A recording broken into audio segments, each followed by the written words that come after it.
Hello. Good afternoon sir. Good afternoon sir. Good afternoon. Good afternoon sir. Good afternoon ji Prakash ji, very good afternoon. हाँ जी, तो class start करें आज की, या किसी का कोई पहले डाउट है? सर मेरा डाउट है। बताओ। सर जो पहले आपने कराया था जीएसटी ऑटोफिल वाला हम्म सेटिंग, उससे मैंने करा था तो उसमें ऑटोमेटिक ऑटोफिलिंग नहीं आ रही है टेक्स्ट की। वो देखो, उसमें तीन चीज़ आपको नोटिस करनी पड़ेगी। जैसे आपने अगर वाउचर क्लास बना दी, जैसे मैं हाँ आपको जी। दिखाता हूँ टैली पे। जो हमने वाउचर क्लास यूज़ किया था, लास्ट कंपनी कौन सी थी? या वाउचर क्लास के नाम से बनाई थी, किस नाम से थी? तो क्रेडिट सिस्टम में ही बनाई थी आपने। अच्छा, तो लास्ट क्लास की कंपनी याद है आपको? क्रेडिट लिमिट से थी। क्रेडिट लिमिट, ठीक है। ठीक है, जैसे इसमें जब मैंने क्रिएट करी तो आपको पता है, क्रिएट तो आप यहाँ जाके आप क्या वाउचर टाइप में कर लोगे, बट क्या है आपको ऑल्टर करना था उसे। तो आप वाउचर टाइप जैसे मैंने परचेज में करी थी, तो परचेज में आके तो एक यहाँ बनाई थी। तो यहाँ पे जब आप ये बना दोगे सारी चीज़ें, यहाँ पे आपको जितनी भी चीज़ें बननी है वो कंप्लीट। बट जब इसके बाद आप क्या करते हो, यहाँ वाउचर्स में आते हो, तो आप जब F9 करोगे, एक तो क्या है करेक्ट वाउचर क्लास सेलेक्ट करनी है आपको। जैसे मान लो इंटर की, तो इंटर। फिर सेकंड चीज आपकी पार्टी का स्टेट, क्योंकि अगर आप स्टेट चेंज नहीं करोगे तो इस पर टैक्स आपका CGST एजीएसटी चार्ज करेगा। और प्लस सेकंड चीज कि आपका जो स्टॉक आइटम है उस पर आपको परसेंटेज बताना है कंपलसरी, तभी आपको उसके अकॉर्डिंग चार्ज करता है, इनके अकॉर्डिंग टैक्स। ठीक है, तो एक बार चेक करना, या पार्टी का स्टेट आप गलत बता रहे हो, या उस पर आपने नहीं बताया, फिर आपने स्टॉक आइटम पे जो उसका GST रेट होता है। पहले जो मेरी पार्टी थी वो हरियाणा थी, मींस कि मैंने इंटर करना चाहिए था तो इंट्रा कर दिया था। तो हाँ, वो तो वही मैंने है। ठीक कर लिया, पार्टी की लोकेशन मैंने ठीक कर दी, दिल्ली में कर ली और इंट्रा कर लिया। और हम्म फिर मैंने टैक्स देखा, टैक्स भी सही था। हम्म और जो मैंने ये जो कैटेगरीज बनाई थी इनपुट की, वो भी सही थी। पर तब अच्छा, भी नहीं हो रहा कैलकुलेट। कोई नहीं, फिर एक बार मेरे को दिखाना अपना डाटा एक बारी, कि जैसे आप उसको मेल कर देना, तो मैं चेक करके आपको बता दूंगा कि क्या एरर आपने कर रखा है। ठीक है। ठीक है सर। ठीक है, और किसी का कोई डाउट कि इसको वाउचर क्लास का जिसने और किसी ने यूज करा है, या खाली एक ही बच्चे ने करा?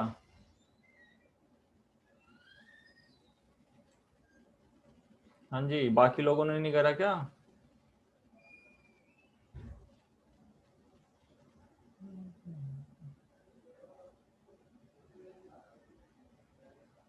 अरे कहाँ गए सारे? हाँ जी, अभिलाष जी, प्रकाश जी, प्रदीप जी, ये आप लोगों ने करके नहीं देखा? वंश, विकास, नहीं सर। नहीं करके देखा तो इसको करके देख लो, बहुत अच्छी चीज़ है। अगर आपको सेल परचेज ज़्यादा रिकॉर्ड करने आती है तो आप वाउचर क्लास का बहुत यूज़ कर सकते हो। एक बच्चे का मैसेज आया है, प्रकाश जी।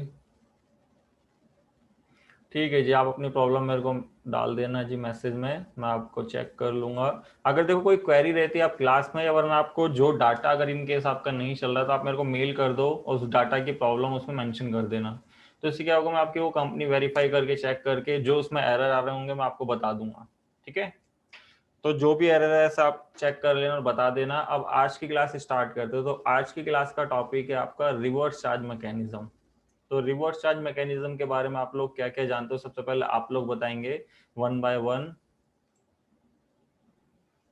तो रेसिपिएंट, जो रजिस्टर्ड रेसिपिएंट होता है, अगर वो अनरजिस्टर्ड सप्लायर से कोई सामान लेता है तो वो उसके बिहाफ पे टैक्स पे करता है। ठीक है, हाँ जी, ये इन्होंने बता दिया। बाकी आपके अभिलाष जी, प्रदीप जी, प्रकाश, रजनीश, वंश, विकास, हाँ जी, आप लोग क्या समझते हैं RCM से?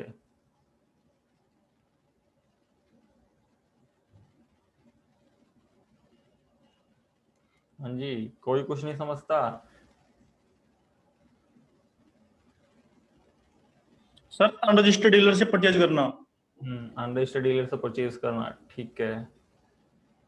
बस इतना ही पता है? हाँ जी, विकास और वंश।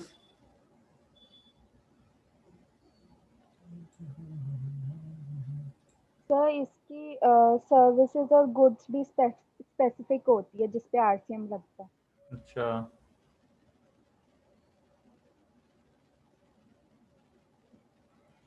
प्रकाश जी ने मैसेज किया है कि रिसिपेंट तो टैक्सेबल करता है तो कुछ केस में, अच्छा कुछ केसेस में, चलो इसको हम पूरा डिस्कस कर लेते हैं। कुछ केसेस आपको पता नहीं होने चाहिए, क्योंकि जो आप लोग बता रहे हो, जैसे आपने बताया ना अनरजिस्टर्ड से परचेज करने में, तो उस पर तो गवर्नमेंट ने आपका बंदी कर दिया है, उस पर तो आप क्लोज 2017 में अक्टूबर से ही ये क्लोज हो गया था।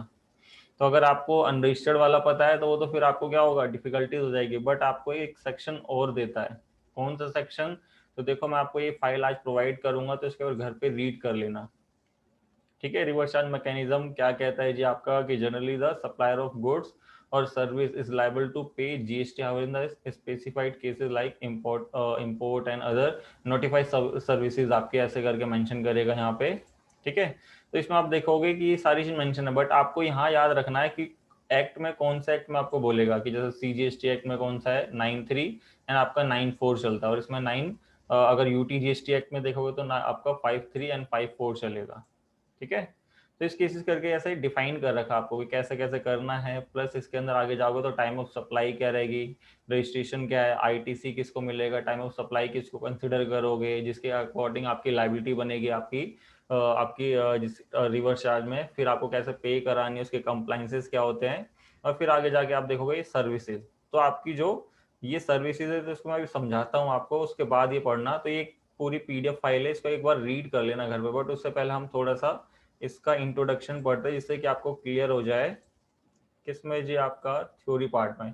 क्योंकि आज थोड़ा सा थ्योरी पार्ट करेंगे, जिससे कि आपका जो आरसीएम जब हम टैली पे करेंगे, क्योंकि टैली में भी एक दो रिपोर्ट्स के लिए आपको एक एडवांस कॉन्फ़िगरेशन अनेबल करनी पड़ती है, वरना टैली भी आपको एक्चुअल रिपोर्ट शो नहीं करता, ठीक है। तो आपको कुछ नहीं करना, सबसे पहले आपको क्या है जी, एक नॉर्मल मैकेनिज्म, जो आपका सबसे पहले नॉर्मल मैकेनिज्म जो अभी तक आप करते आ रहे हो, तो वो कौन बताएगा, जो आपका एक नॉर्मल मैकेनिज्म होता है जीएसटी में,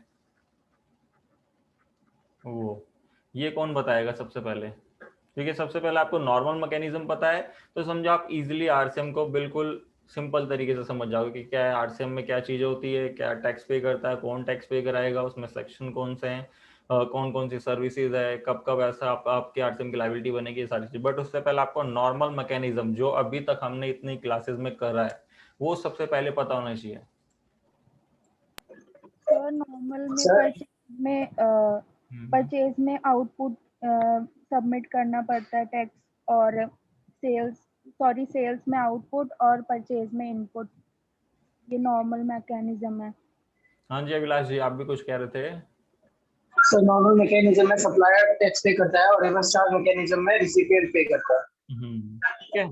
तो ये सारी चीजें, बट इसको हम एक बार नॉर्मल मैकेनिज्म को थोड़ा और सही से देख लेते हैं कि इसमें क्या रहता था जो अभी तक हम करते आ रहा है। क्योंकि आपको अगर नॉर्मल बिल्कुल क्लियर है, तो समझ लेना आरसीएम भी इसके अकॉर्डिंग बिल्कुल इजी तरीके से आ जाएगा, कोई इसमें ना कॉम्प्लिकेशन नहीं रहेगी। वरना क्या रहता है कि बच्चों को लगता है आरसीएम बहुत ही मतलब आपको मान लो कि आपकी हार्ड एंट्रीज है, उसको टैली में कैसे रिकॉर्ड करेंगे, आपकी रिपोर्टिंग क्या होगी, रिटर्न्स में क्या जाएगा, ये सब बड़ा डिफिकल्टी लगता है। बट कुछ नहीं है, बिल्कुल सारा नॉर्मल है। ये बस आपको ये पता होना चाहिए कि इसका इफेक्ट आपका रेसिपिएंट के केस में क्या रहेगा और सप्लायर के केस में क्या रहेगा, ठीक है। तो नॉर्मल मैकेनिज्म में देखो दो चीज होती थी, एक कौन होता था जी सबसे पहले, सप्लायर ठीक है। फिर आपका आ गया जी यहाँ पे, रिसिपिएंट। ठीक है, जो आपका, अरे एक मिनट रुकना जी, इरेज करके इसको इरेज करते हैं। अरे सारा ही हो गया, कोई नहीं जी, चल रहा है। क्योंकि इस पर थोड़ी सी राइटिंग ऐसी आएगी तो समझ जाना। नॉर्मल मैकेनिज्म, ठीक है। तो इसमें एक तो था आपका सप्लायर, एक था जी आपका कौन था, रिसिपिएंट आपका, ठीक है। तो ये दो थे आपके। तो इसमें आप देखोगे सप्लायर को क्या बोला जाता है, अगर हम सेकंड नेम बोलूँ तो इसका, सेलर। हाँ जी, सेलर सर। क्योंकि कुछ ये भी याद रखते हैं कि सेलर के नाम से, और फिर आप बोलोगे सप्लायर कौन है, तो ये दोनों आपको पता नहीं कि सप्लायर ही आपका सेलर है। बट जब से जीएसटी आया है तो ज्यादातर बोला जाता है सप्लायर एंड रिसिपिएंट, और इसको बोला जाता था आपका बायर। बायर जी, ठीक है। तो ये आपके हो गए जी हेड।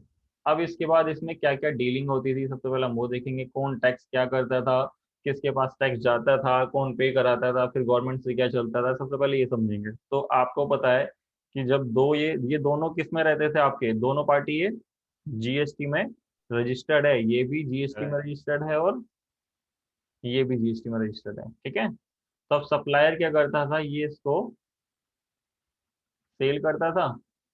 अब मान लो सेल हुई कितने की, 10,000 रुपए की, और उस पर कितना था, 18% टैक्स। तो कितने की टोटल सेल हो गई, 11,800। 11,800। अब ये क्या कहता है जी, ये तो बोलता है मैंने इसको सेल करी, अपनी बुक में क्या क्या दिखा देता आपका सेल का इनवॉइस, ठीक है। अब इसके लिए क्या है, इसने इससे ये क्या करी, परचेज, जो ये करता है इसके लिए ये परचेज है, ठीक है। तो परचेज इसकी 11,800 है, बट इसमें आपको पता रहना चाहिए कि टैक्सेबल वैल्यू ये है, तो इसका टैक्स कितना है, टैक्स आपको पता है इसमें 1,800 रुपये। ये क्या 1800 करता है, आउटपुट। 1,800 रुपये इसको पे कर देता है, और जो ये अपनी बुक में क्या दिखाता है इसको, इनपुट, और ये अपनी बुक में क्या इनपुट, दिखाता है इसको, आउटपुट। आउटपुट, ठीक है। तो ये दो चीज तो यहाँ तक क्लियर है आपको, सेल और परचेज जो अभी तक हम कर रहे थे। फिर इसके बाद क्या आती है इसमें, रिटर्न्स की बात। तो रिटर्न्स में क्या होता है, जो ये आपका सप्लायर होता है, ये क्या करता है, जो यहाँ पे आपकी कौन बैठी है, गवर्नमेंट, ठीक है। क्या बोलता है जी, मेरे पास जो भी टैक्स था, जैसे मान लो इसने भी आगे से किसी से परचेज करी होगी, तो हम एक एंटिटीज को फॉलो कर रहे हैं, ये मत सोचना कि उसकी परचेज और उसकी भी सेल, ऐसे करके बहुत सारी एंटिटीज होती है, बट हम एक ही एंटिटीज को मेन मान के वो समझ रहे हैं कॉन्सेप्ट पूरा। तो ये क्या करता है, ये 1,800 रुपये इसको टैक्स किसको दे देता, गवर्नमेंट को। बोलता है क्या चीज जी, ये आपका मैंने जो सेल करी है किसको, यहाँ पे जो भी मान लो ए बैठा हुआ है, ए को सेल करी, तो इतना टैक्स बना वो गवर्नमेंट को दे दिया। फिर ये क्या बोलता है, जो मैंने टैक्स ए मतलब मान लो बी को दिया था, वो जाता है गवर्नमेंट के पास अपनी रिटर्न के टाइम में, क्या बोलता है कि मैंने जो टैक्स अपना बी को दिया था उसने आपके पास जमा कराया, उसका मेरे को क्या मिलेगा, इनपुट। इनपुट या आईटीसी जो भी आप बोलते हो, वो आपका एक क्लेम ले लेता है। तो ये आपका नॉर्मल साइकिल चल रहा था, है ना।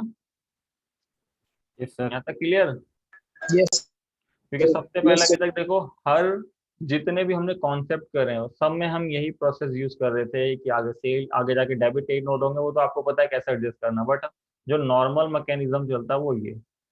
अब आ जाते हैं इसके अंदर, हम पेज ऐड करते हैं, आ जाते हैं अब यहाँ पे किस चीज के लिए, जो रिवर्स चार्ज है,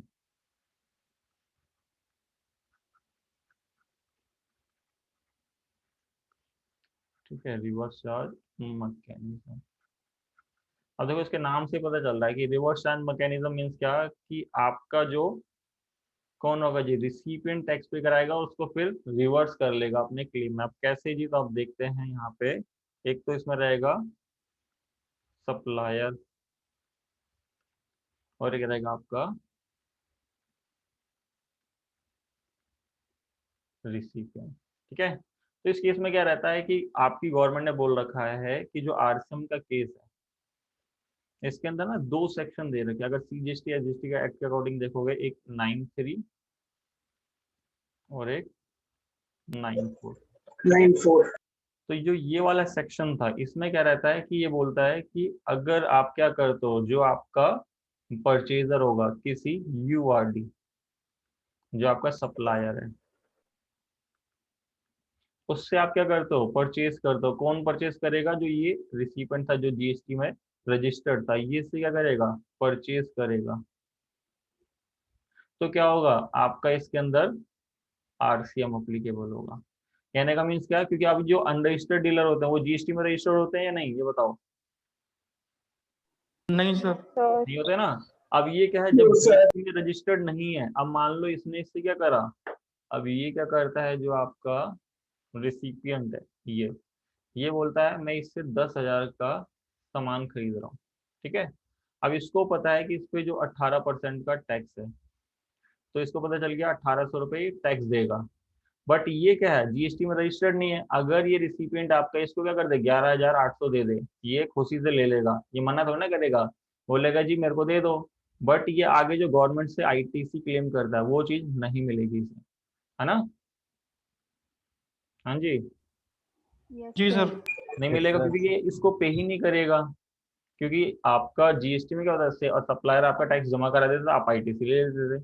तो इस केस में गवर्नमेंट ने बोला आपको ऐसा नहीं करना है। जब अगर आप क्या करते हो, अनरजिस्टर्ड से आप परचेज करते हो, तो आपको ये जो 10,000 है, आपको यही अमाउंट का ये भी इनवॉइस रेज करके देगा, खाली इनवॉइस। जैसे टैक्स इनवॉइस आपने देखा था, बिल ऑफ सप्लाई, वो चीज कुछ नहीं करेगा, खाली सिंपल इनवॉइस बनाता है कितने का, 10,000 का, और आपको इसको कितने देने, खाली कितने देंगे, 10,000।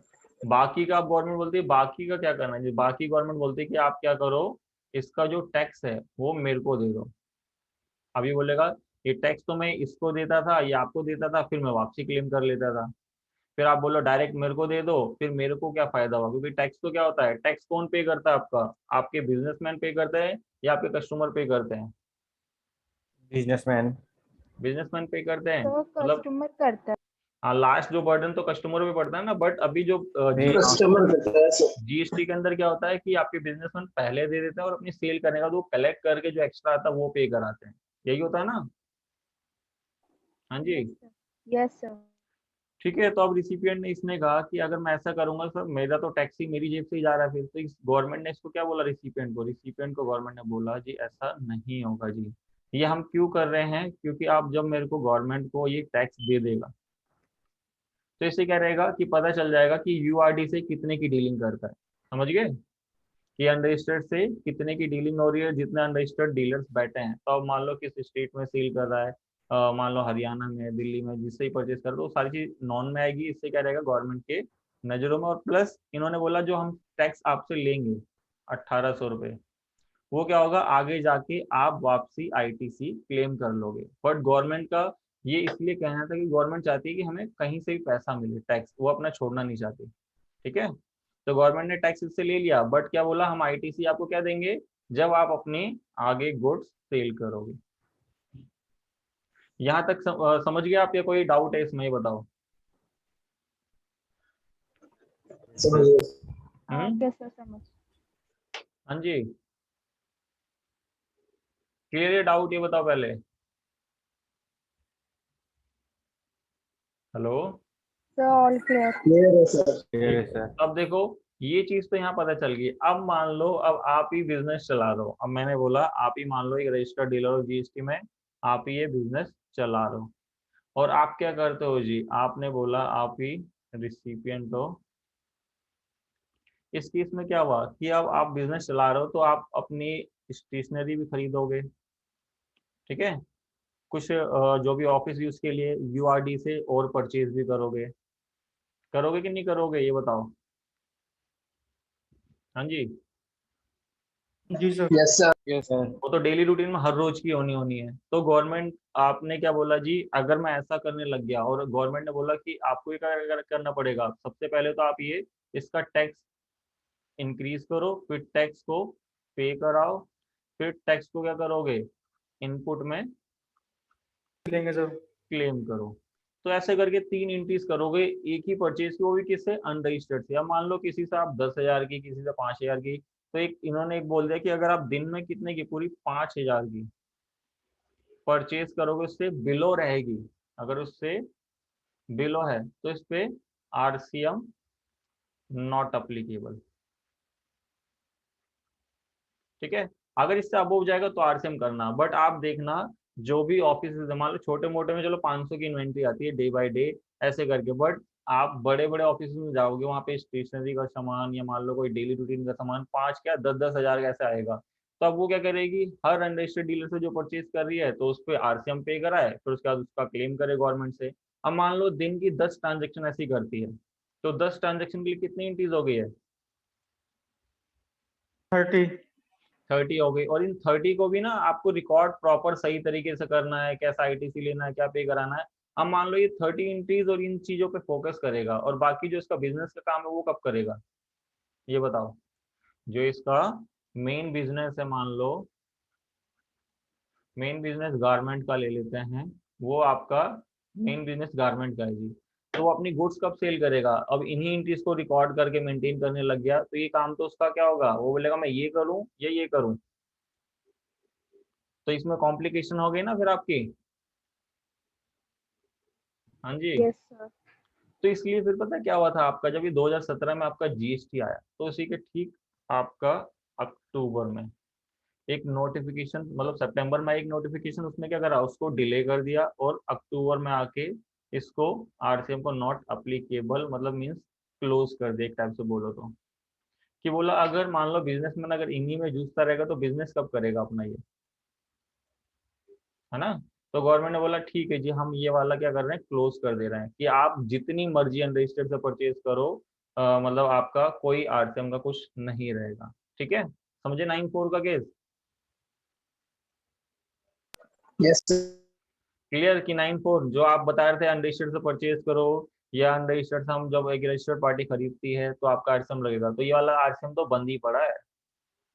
ठीक है, ये समझ लो एक टाइप से क्लोज हो रखा अभी, इसका यूज नहीं है, आप जितनी मर्जी रजिस्टर्ड से परचेज कर सकते हो, क्योंकि ये डेली रूटीन के खर्चों में भी बहुत इश्यूज क्रिएट कर रहा था, इसलिए गवर्नमेंट ने इसको क्या करा, क्लोज कर दिया। यहाँ तक क्लियर है, किसी को कोई डाउट?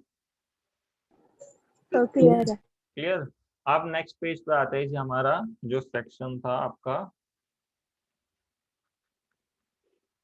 9(3). ठीक है, अब 9(4) का तो पता चल गया अनरजिस्टर्ड। 9(3) में आपकी गवर्नमेंट ने बोला कि हम क्या कर रहे हैं, आपके कुछ गुड्स एंड कुछ आपकी सर्विस, हम इसको नोटिफाइड कर रहे हैं, नोटिफाइड कर रहे हैं कि जिससे क्या रहेगा, अगर आप इसमें डील कर रहे हो तो आपके लिए क्या है, इसमें कंपलसरी आपका आरसीएम है। ठीक है, समझ गए यहाँ तक कि आपकी कुछ गुड्स एंड सर्विस आपकी इसमें डिफाइन करी गई। अब ये कौन सी सर्विस कौन सी आपकी गुड्स होती है वो अभी देख लेते हैं। और ये क्यों डिफाइन करी, क्योंकि क्या है, आपका जो गुड्स डिफाइन करी वो ज्यादातर आपके सारे के सारे एग्रीकल्चरिस्ट, मतलब आपके किसान उगाते हैं। किसानों के लिए क्या है, आपने टैक्स पढ़ा होगा, सारा फ्री रहता है उनके लिए, है ना। और प्लस उनके पास इतनी इनकम नहीं आती, क्योंकि वो जो एक रजिस्ट्रेशन ले उसके बाद फिर अपना टैक्स जमा करा, ये सारी चीजें। तो गवर्नमेंट ने बोला कि हम इस अगर ऐसी गुड्स में डील करो, जैसे कैशू नट, सिल्क, यान, ऐसे करके आपके गुड्स है, जो मैंने आपको एक पीडीएफ प्रोवाइड करी है ना, इसमें आप देखना कि यहाँ पे आपकी मेंशन है, दिखाता हूँ मैं आपको। यहाँ पे इधर आओगे तो आप देखोगे जो एक गुड्स है इसकी, तो देखो कौन इसको सप्लायर ऑफ गुड्स कौन है इसका, देखो एग्रीकल्चरिस्ट। ठीक है। और ये रजिस्ट्रेशन लेने कहाँ जाएगा, ये तो खुद ही आपने सालों से पढ़ा है कि किसान गरीब होते हैं, है ना। तो उस केस में क्या होगा कि आपका ये रजिस्ट्रेशन नहीं लेगा, तो इसलिए गवर्नमेंट ने क्या बोला कि ये रिस्पॉन्सिबिलिटी हम किसको दे रहे हैं, जो किसानों से एक रजिस्टर्ड पार्टी जो परचेज करती है वो इस पे टैक्स पे कराएगी आरसीएम पे। ठीक है, ये गुड्स समझ में आ गई आपको कि आपकी कौन सी गुड्स यहाँ पे नोटिफाई कर रखी है आपकी सेक्शन 9(3) में। ठीक है, क्लियर यहाँ तक। Yes sir. यस फिर आप आ जाओ यहाँ पे कि अगला इसमें दिखाते हैं कि अब सर्विसेज की बात आ गई। अब सर्विसेज में क्या हुआ जी, सर्विसेज आप देखोगे यहाँ पे, तो यहाँ पे आपको शो करेगा यहाँ से कि इसमें ज्यादातर जो बेसिकली सर्विस होती है, एक लॉयर की, एक आपकी जीटीए मतलब गुड्स ट्रांसपोर्ट एजेंसीज, वो, और प्लस आपका क्या है जी, जैसे स्पॉन्सरशिप होती है या डायरेक्टर की सर्विस होती है। अब इन सब में क्या होता है कि इन सब में अभी छोटे छोटे जैसे डायरेक्टर है, इन सबको पकड़ने के बजाय गवर्नमेंट ने क्या बोला कि हम उन कंपनी को पकड़ते हैं जो इनकी सर्विसेज ले रहे हैं। आप देखना वन बाय वन इनको पढ़ना और खुद ब खुद आपको समझ में आ जाएगा। तो एक बार इसको रीड करना कल आप, बाकी मैं इसका कॉन्सेप्ट और समझाता हूँ आगे आपको, कि जैसे जीटी की सर्विस है, फिर इसमें आप आओगे लीगल सर्विसेज, जो एडवोकेट है, एडवोकेट को तो इसलिए दूर रखा हुआ क्योंकि एडवोकेट क्या सारे लॉ और सारी सारी चीज जानता है। अगर आप उससे टैक्स लोगे तो वो दे देगा आराम से आपको। हाँ जी, नो नहीं सर। क्योंकि क्या होगा, वो कुछ नए सेक्शन बता देगा और गवर्नमेंट बोल देगी हमें इससे पंगा नहीं लेना। हम क्या बोलते हैं जी, क्या करते हैं, जिस जिस कंपनी से ये डील कर रहा है तो वो रजिस्टर्ड होगी, है ना। तो उसका एक फिक्स बिजनेस प्लेस होगा। कल को हमें पकड़ना होगा तो हम उसको इजीली पकड़ सकते हैं लॉयर के अलावा। लॉयर क्या करेगा, एक केस फिर हाई कोर्ट या सुप्रीम कोर्ट में डाल देगा आपका, बोलेगा जी नहीं जी, ये सेक्शन के अकॉर्डिंग मेरा टैक्स मैं नहीं पे करूंगा, तो इसलिए गवर्नमेंट ने इसको दूर ही रखा जी। ठीक है, फिर ऐसे जो आपकी आपकी जो सर्विस प्रोवाइड करते थे आपके ट्रिब्यूनल कोर्ट्स होते थे छोटे छोटे, उनको भी क्या करा इनको, कि बोला कि ये भी आपके 9(3) के हाउस में रखें, क्योंकि जो आपके बिजनेस के डिस्प्यूट होते हैं उन सबको रिजॉल्व करते हैं। तो गवर्नमेंट बोलती है हम उनसे पैसा क्यों लें जो इसमें सर्विसेज मतलब जो आपके लेने आएंगे, जैसे मान लो आपके जो बिजनेस जाते हैं वहाँ पे, तो उनसे हम ये चार्ज करेंगे। तो इस टाइप से आपको सारी चीज दे रखी है कि आपकी देखो service provide by the way of sponsorship to an body corporate या पार्टनरशिप। जैसे मान लो आप कोई जैसे आप जैसे आपके क्रिकेटर है, अब वो क्या करते हैं, ब्रांड एम्बेसडर होते हैं, तो उसको स्पॉन्सरशिप करवाते हैं। हाँ, आप जैसे नाइक पूमा इन सबका स्पॉन्सरशिप करो, तब जो आपका जैसे क्रिकेटर हो गया, कोई भी जो आपका फिल्म स्टार हो गया, उसको पकड़ने की बजाय क्या पकड़ते हो, क्या से हम जो कंपनीज उस पर खर्च करवा रही है हम उसको पकड़ते जो आपकी गवर्नमेंट है। ठीक है,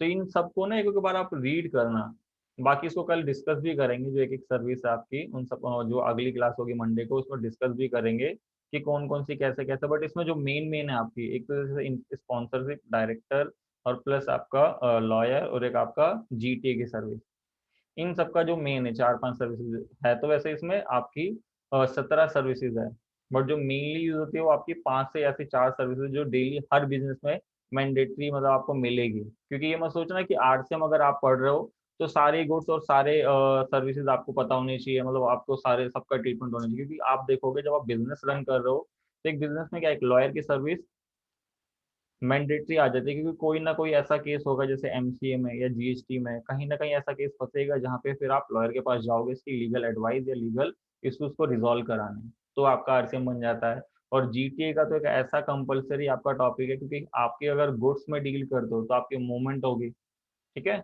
तो आपका ना एक इसमें एक पॉइंट और है, जैसा आपका जीटीए में, इसमें आप देखोगे, मैं दिखाता हूँ आपको जीटीए का, ये कि जीटीए में ना एक चीज आपकी क्या है, इसमें ना इनपुट का बोल रखा है। क्योंकि क्या है, अब मान लो जो ट्रांसपोर्टर है वो भी क्या है, अच्छे अच्छे ट्रांसपोर्टर भी होते हैं, तो उनको गवर्नमेंट ने क्या है एक जीएसटी में रजिस्ट्रेशन लेने के लिए दे रखा है। तो उसमें दो केस बनते हैं, एक बनता है कि एक 12% टैक्स चार्ज करता है, एक 5%। तो उस केस में आपका इनपुट का केस फंस जाता है।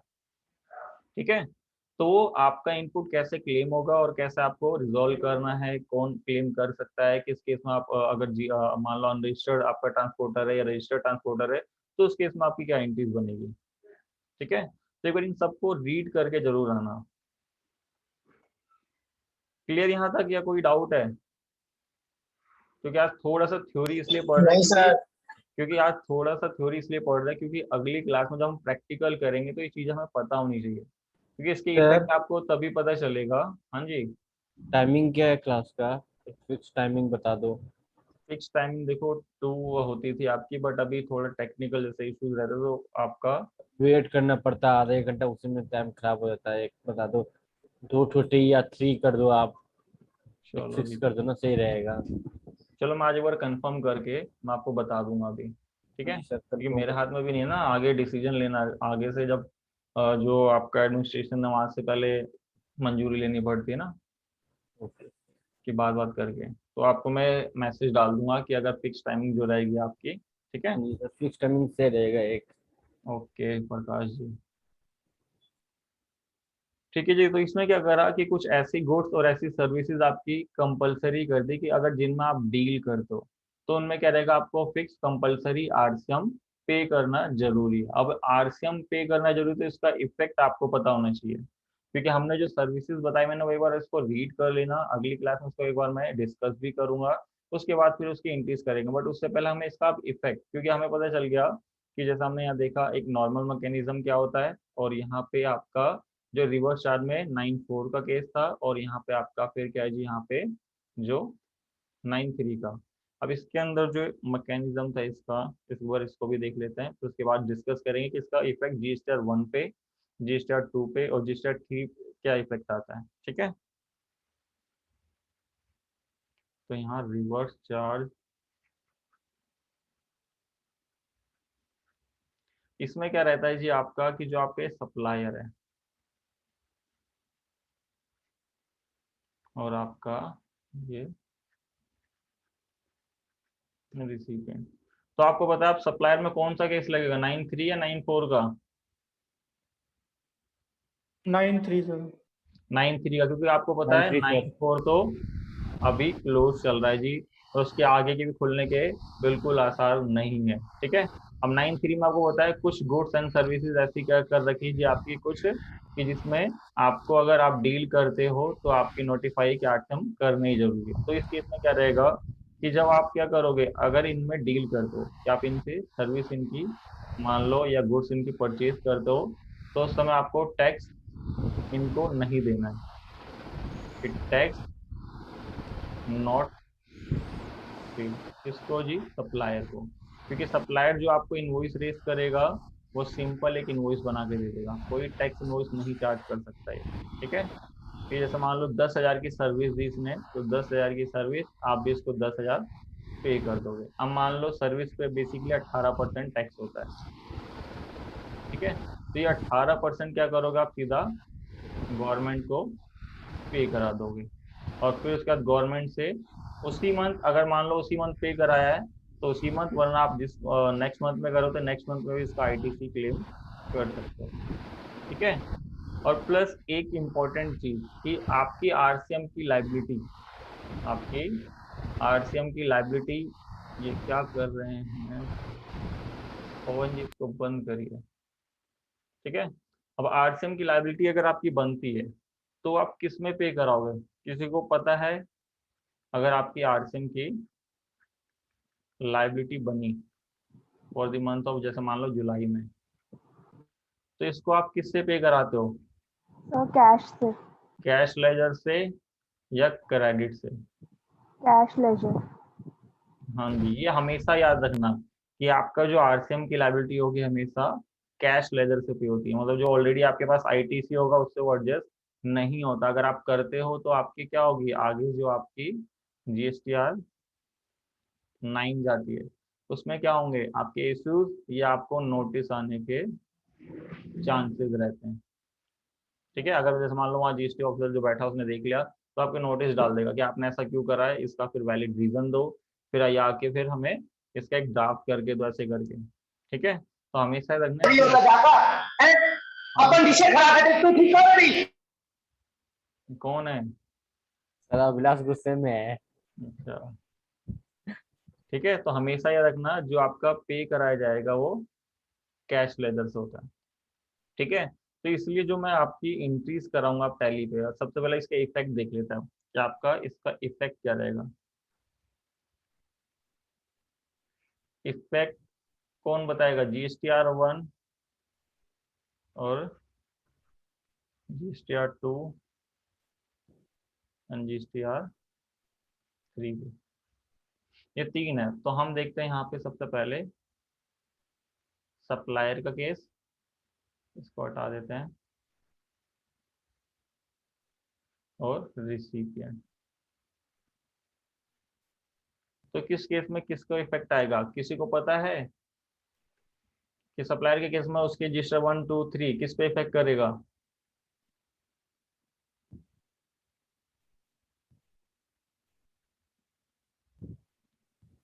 सर इसमें ये तो वन में ही आएगा। तो टैक्स ले ही नहीं सप्लायर रहा में तो वो कैसे फाइल करेगा पीएस? एक एक करके बताओ। सर वो तो सप्लायर तो ले टैक्स ही नहीं ले रहा तो वो फाइल क्या करेगा? चलो ठीक है, श्वेता ने बताया। हाँ जी प्रकाश जी, आप कुछ कह रहे थे?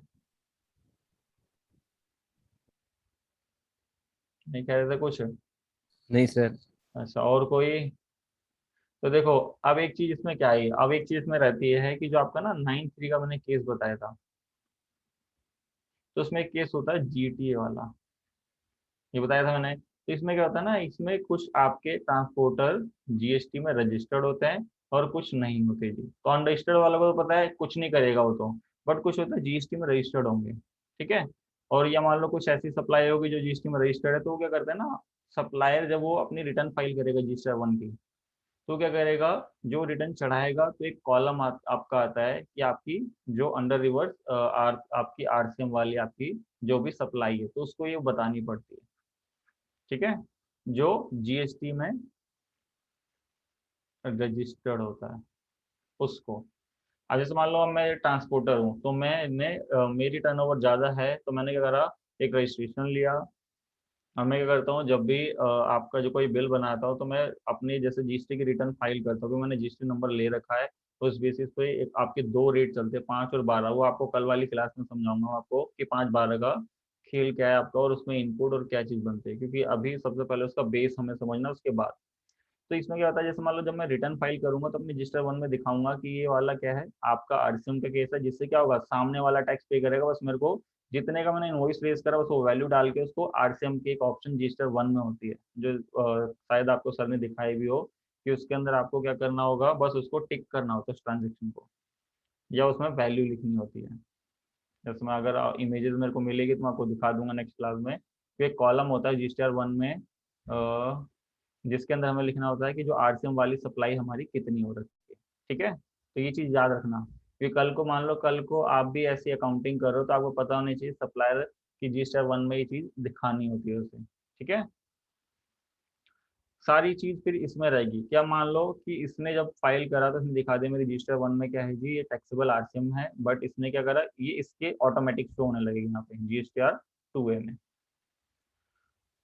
इस पर्सन को क्या करना होगा, सबसे पहले ये लाइबिलिटी अपनी इंक्रीज करनी होती है, और उसके बाद फिर आपका 3B के थ्रू उसको पे और उसका आईटीसी पे। ठीक है, जैसे जीएसटीआर 2 में रिसिपेंट को दिखा रहा होगा, बट यहाँ पे उसको आईटी सॉरी उसका जो टैक्स होगा उसको कैश लेजर से पे करा के उसी मंथ आप उसका आईटीसी क्लेम कर सकते हो। तो हम इसकी टैली में जो इंक्रीज करते हैं वो इंक्रीज करते हैं हम इसकी 3 इंक्रीज करते हैं। सबसे पहले इंक्रीज करते हैं हम टैली में कि इंक्रीज ऑफ टैक्स लायबिलिटी, कि हम सबसे पहले इंक्रीज ऑफ टैक्स लायबिलिटी किसकी, आरसीएम की, हम वो सबसे पहले क्रिएट करते हैं, क्योंकि इसका इफेक्ट कहीं बैलेंस शीट कहीं नहीं आता, बस खाली जीएसटीआर 2 एंड जीएसटीआर 3 में आपको शो करेगा। मैं आपको नेक्स्ट क्लास में दिखा दूंगा। फिर सेकंड में आप देखोगे कि सेकंड में हम जो आरसीएम की जो टैक्स लायबिलिटी हमने जो बनाई है उसको हम पे कराते हैं। फिर थर्ड, हम जो टैक्स लायबिलिटी को पे कराया उसमें क्या करते हैं जी, हम उसको फिर इंक्रीज करते हैं किसमें, इनपुट टैक्स क्रेडिट में। तो ये ट्रीटमेंट चलता है। अगर कुछ आप देखोगे कि कुछ कहता है कि ये इंक्रीज एक में ही हो सकती है, जैसे इसका एक क्वेश्चन आपको मैं दिखाऊंगा अगली क्लास में, कि जैसे मैं 3 इंक्रीज कराता हूँ, मैं 3 इंक्रीज इसलिए कराता हूँ क्योंकि मान लो जब आप आरसीएम का टैक्स पे कराते हो कैश लेजर से कराओगे, तो वो आप अपने नेट बैंकिंग से उसमें बैलेंस ऐड करते हो, या मान लो ऑलरेडी है तो ठीक है, तो उस केस में आपने जितना पे कराया बैंक से उस चीज़ की इंक्रीज, क्योंकि बैंक रिकंसिलिएशन के टाइम में आपको इश्यूज ना हो, इसलिए मैं 3 इंक्रीज हमेशा करता हूँ। क्योंकि कुछ का कहना है कि इसको एक इंटीज में भी हम कंप्लीट कर सकते हैं, तो मैं एक इंटीज भी दिखा दूंगा आपको क्या करनी होती है टैली में, और मैं 3 इंटीज भी करके दिखा दूंगा। बाकी फिर आपके ऊपर रहेगा कि इसके अंदर क्या आपके बेनिफिट है और किसके अकॉर्डिंग आप रिकॉर्ड कर सकते हो, क्योंकि मेरे को तो लगता है ये 3 इंटीज के अकॉर्डिंग मेरे को एक प्रॉपर मेरी अकाउंटिंग मेंटेन रहती है। सर प्रॉपर अकाउंटिंग का 3 एंट्री से ही हो जाएगा। हाँ, क्योंकि एक इंटीज में क्या होता है कि आप सिंपल दिखाओगे वो आउटपुट, जैसे इंटीज बताता हूँ आपको कि इनपुट सीजीएसटी इनपुट एसजीएसटी मान लो विद इन स्टेट का, तो डेबिट और आपका credit output CGST output SGST, वो हो गया नील इफेक्ट इसका। ठीक है, बट इसका कोई फायदा नहीं होता, आपको पता तो चल जाएगा आपने इनपुट और आउटपुट दोनों एडजस्ट हो गया, काम खत्म नहीं। बट आपको अब पता है कि सबसे पहले हम टैक्स लायबिलिटी बनाते हैं, तो उसका उसको पे कराते हैं कैश लेजर से, उसके बाद फिर क्लेम करते हैं। ठीक है, तो ये 3 परफेक्ट है जी आपकी अकाउंटिंग के लिए। ठीक है, ओके सर। ठीक है, तो ये सारी चीजें थी आपकी एक नॉर्मल मैकेनिज्म, फिर यहाँ पे रिवर्स चार्ज, फिर यहाँ पे आपका जो 9394 का था, और उसके बाद यहाँ पे लास्ट जो हम इंक्रीज करेंगे ये। तो एक बार टैली पे मैं आपको देखो इसकी रिपोर्ट शो कराता हूँ कि आपके 3B में कहाँ दिखाता है। जैसे मैंने ये कंपनी खोल रखी है, तो आप देखोगे जीएसटीआर रिपोर्ट में बाहर आते हैं जी यहाँ से, तो मैं जाता हूँ जी डिस्प्ले जीएसटी, तो प्रेस करा जीएसटीआर 1, तो यहाँ तो देखो इसका कोई इफेक्ट नहीं आएगा। बस आपको इसमें याद हो कि कॉलम होता है आपका इसके अंदर, यहाँ नहीं दिखा रहा, बट आप पोर्टल पे देखो तो लिखा आता है कि आपके रिवर्स चार्ज वाली आपकी आपकी जो सप्लाई है उसके अंदर हमें वो बतानी पड़ती है बस, अगर आप सप्लायर हो। बट आपने मान लो नहीं रिसिपेंट हो, तो आपको इन दोनों में रिपोर्ट देखनी होती है कि जीएसटीआर 2, जैसे यहाँ पे देखोगे तो यहाँ पे आपको शो करेगा, देखो कि रिवर्स चार्ज लायबिलिटी जैसा भी हमने कोई इंक्रीज नहीं करी है, इसलिए हमें अभी शो नहीं कर रहा, जीरो है। बट हम ये ऐसे इंक्रीज करेंगे तो हमें बताएगा कि reverse charge liability to be booked, कि हमने वो लायबिलिटी बुक कर दी है, बट उसको हमने अभी बस यहाँ रिपोर्ट में शो करेगा, कहीं अकाउंटिंग पे इफेक्ट नहीं आएगा, तो उसको हमें खुद लायबिलिटी बनानी पड़ेगी। एक तो यहाँ शो करता है, फिर आप और इनपुट में भी शो करेगा आपका, और प्लस सेकंड 3B में आप आओगे तो 3B में देखो Alt F1 करता हूँ तो यहाँ पे आपको शो करेगा एक तो ITC में, मैं उसको यहाँ हटाता हूँ, यहाँ पे आप आओगे तो यहाँ बोलेगा कि आपका ITC कितना, अदर ITC जो आपका यहाँ शो करता था, ये वाला आपका एलिजिबल ITC में आ जाएगा, और प्लस वो वाला ITC यहाँ भी दिखाएगा कि inward supply liable to reverse charge. ठीक है, यहाँ पे शो करके, और प्लस जब आप नीचे आओगे यहाँ पे भी आपका शो करता है कि आपने बुक कर रखी है, और यहाँ से हमें उसको नील करना पड़ता है क्योंकि वो लायबिलिटी को हमने पे करा के उसको क्लेम करना होता है। तो यहाँ से भी क्लियर। तो ये 3-4 रिपोर्ट्स होती है जो हमें देखनी होती है आरसीएम की। एक तो यहाँ, फिर एक यहाँ पे आपकी ये जो ये शो कर रहा है, और सेकंड आपकी GSTR 2A में, जो कि हम अभी आने वाली क्लास में इसको पूरा प्रैक्टिकल करके देखेंगे। अभी इसका ओवरऑल ओवरव्यू इसलिए बता रहा हूँ कि जिससे आपको एक कॉन्सेप्ट और इसको क्या 3B मतलब सॉरी कि जो आपका RCM है उसमें आपका क्या क्या ट्रीटमेंट रहता है, 9394 क्या है, क्योंकि अभी तक आपको लग रहा था बस अनरजिस्टर्ड से परचेज करोगे RCM में, नहीं, वो तो कब का आपका क्लोज चल रहा है और बंद है। आपका कौन सा चल रहा है, आपका 93 वाला। तो इसको आप एक बारी जरूर रीड कर लेना, ठीक है। बाकी हम अगली क्लास में सबसे पहले आपका GTA में एक कॉन्सेप्ट है आपका 12% और 5% वाला, वो पढ़ेंगे, और उसके बाद फिर आपकी जो टैली पे इंक्रीज होती है उसके लिए असाइनमेंट, और उसके बाद इसमें सारी रिपोर्टिंग, और प्लस जो आपका 3B का एक फॉर्मेट होता है। देखो, अगर आप 3B टैली से फाइल करना चाहते हो ऑनलाइन जाके, तो आप जेसन मत बनाओ, यहाँ से बस क्या करो Alt P करके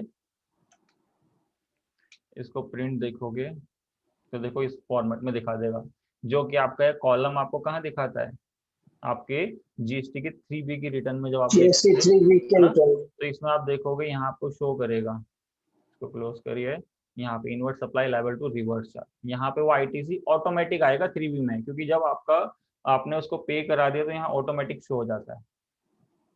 ठीक है, वो कल वाली जब हम क्लास करेंगे तो उसमें आपको ये दिखाऊंगा मैं आपको पूरा ये चीज बना के। अभी हमने क्या करा था, एक सिंपल सी वैसी कंपनी, तो उसके अकॉर्डिंग ही दिखाना, और चलान की एडजस्टमेंट भी शो करता है, कैसे आपका वहाँ चलान बनता है और कैसे आप पे करते हो टैक्स। तो ये सारी चीज आप टैली से जनरेट कर सकते हो। ठीक है, तो यहाँ तक क्लियर? Yes sir.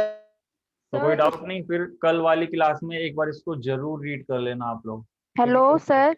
हाँ जी, सर इसमें मतलब जो सप्लायर है वो मतलब RCM की भी सप्लाईज दे रहा है और टैक्सेबल सप्लाईज भी दे रहा है, हाँ तो वो स्पेसिफिकली बताएगा कि मेरी RCM की हाँ, सप्लाईज सप्लाई इतनी है। ठीक है, अच्छा, उससे क्या होगा, ठीक। रिसिपिएंट के ऑटोमेटिक GST 2A में, जैसा पोर्टल पे देखो तो 2A में शो हो जाएगा, और आपकी टैली में आप खुद इंक्रीज करोगे, वो इंक्रीज करना मैं बताऊंगा आपको, 2A में आपको वहाँ पोर्टल से चेक करना होगा, वेरीफाई करना होगा। ठीक है सर। ठीक है, हाँ जी। Okay sir.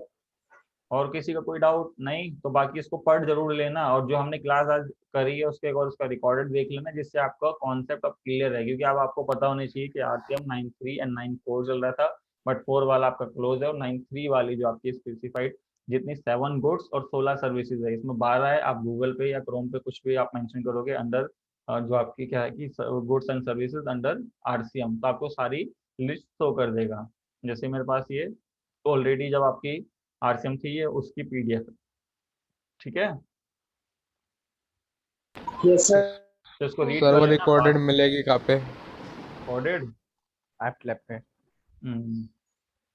सर मैम ने अभी तक भी नहीं दिया वो लॉगिन आईडी नहीं पासवर्ड। नहीं, आई वहाँ ना थोड़ा सा अभी टेक्निकल इश्यूज आ रहा है भाई। ठीक है, इस रीजन से, क्योंकि कुछ असाइनमेंट अब आपको देखो मैं ही प्रोवाइड कर रहा हूँ, क्यों, क्योंकि वहाँ पे असाइनमेंट अपलोड होने में दिक्कत होता है, अभी 1-2 दिन में देखना आपको एक्सेस मिल जाएगा। ठीक है, ठीक है सर। Okay sir. ठीक है, तो मिलते हैं फिर आपकी नेक्स्ट क्लास में, आपके पूरे कॉन्सेप्ट के साथ करते हैं, बाकी इसको आप रीड कर लेना है। Thank you sir. ठीक है, मोस्ट वेलकम। बाय।